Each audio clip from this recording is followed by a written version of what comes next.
hardcore rogue athlete continues. That's right. Now let's go back to that tennis. I was like a machine. Wow. See, I had access to the neighbor's driveway, which was a mile long and smooth and long, and I had the chimney in our basement that was about a mile long too, and I would hit the ball back and forth all day long. The school parking lots off hours against the brick walls. No cars. I would do that. Okay.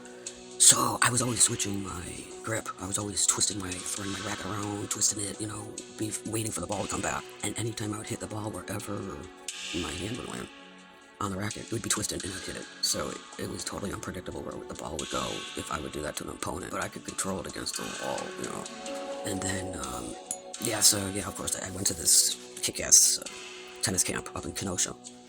And it was hardcore, beyond military. And they forced me to get my glove off. And I had blisters, bleeding raw, everything. And I still played.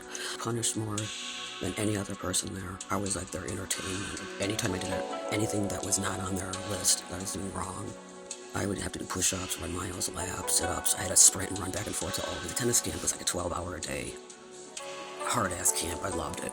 I'd love it if I was there by myself. I was surrounded by a whole bunch of people that the etiquette for tennis is really tight. And not like that. I caught every ball. I wanted every ball.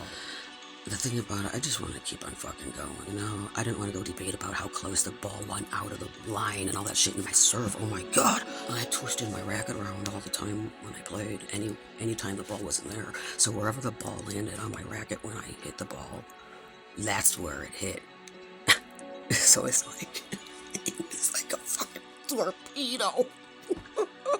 Spinning torpedo. So yeah, I wasn't meant out to be team players, because I would be dripping wet, sopping wet. Of course, super freak, it's all about image, on the court, and I didn't give a hoot. I was always like a human waterfall since like 5th grade, so, I'll tell you that story later. I just love tennis. I can't really play tennis with anyone else. It's just too slow for me. Oh, I would never have those big giant Prince rackets, champions. I couldn't even use those because I wanted to hit the ball. I didn't want the racket to do all the work, And it was, those big, really expensive rackets. You didn't have to even touch the ball and the ball went, no, give me Wilson Stingman. I love that thing. Oh my god, I wrapped my handles all the time, clean that stuff. Tight and stretched it, everything. I mean, it's like, oh man, hardcore.